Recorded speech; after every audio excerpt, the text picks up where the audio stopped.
Hamıya salamlar olsun. Kazım Ziya Cəfəroğlu Azərbaycan teatr və kino aktyoru, pedaqoq, tərcüməçi, Azərbaycan SSR Xalq Artisti, Stalin mükafatı laureatı Kazım Ziya Cəfəroğlu Kazımzadə haqqında danışacağıq. Yəni abunə olmayı unutmayın. Kazım Ziya 21 mart 1896-cı ildə Azərbaycanın Ordubad rayonundakı Yuxarı Ərlis kəndində doğulub. Yeniyetmə yaşlarında ərəb və fars dillərini mükəmməl öyrənib, sonralar rus və fransız dillərini də mənimsəyib. 1911-ci ildə əmisi Hüseynin ailəsi ilə Bakıya köçüb. O, 1912-ci ilin payızında burada İttihad İran Gimnaziyasına daxil olub. Bir il sonra məktəbdə ədəbiyyat dərnəyi yaradıb.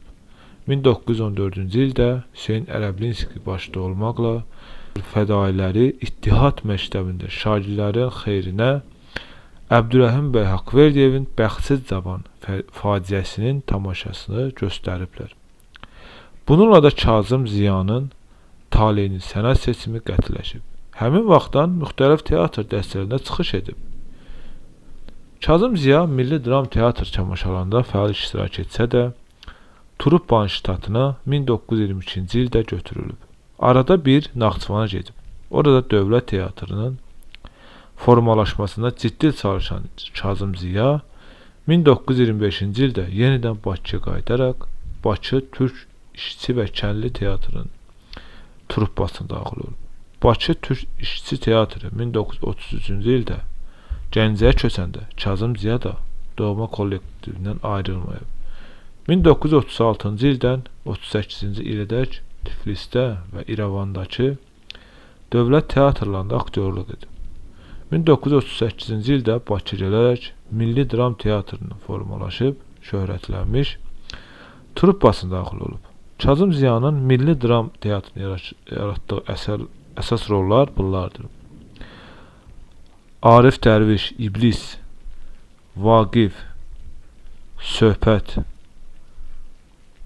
Surxay Usta, Secah, Piri Baba, Eşq və İntiqam, Şeyx Nəsrullah, Ölülər, İmamyar, Xaspolad, Yaşar, Oqtayeloğlu, Mirzə Həbib, Lənkəran xanım vəziri, Dimitri Petroviç, İki qardaş, General Thompson, Şərqin səhəri, Sərdar Eldarov, Son Gülən, Baturin, O tayda, Kastenov, Bir evin sirri, Bismillah, Səbuhi filmlərinə çəkilən Kazım Ziya, Lev Tolstoyun Canlı Meyit, Henry Ibsen'in Cəmiyyət sütunları, Vadim Sopkonun İkinci cəbhə arxasında, Aleksandr Dumanın Qanlı Qala pyeslərini və digər dramları dilimizə tərcümə edib.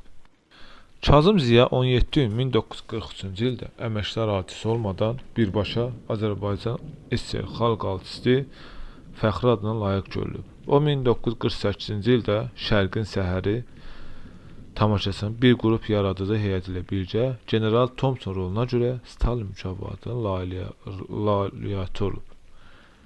Kazım Ziya 20 noyabr 1956-cı ildə Bakıda vəfat edib. Fəxri xiyabanda dəfn olunub.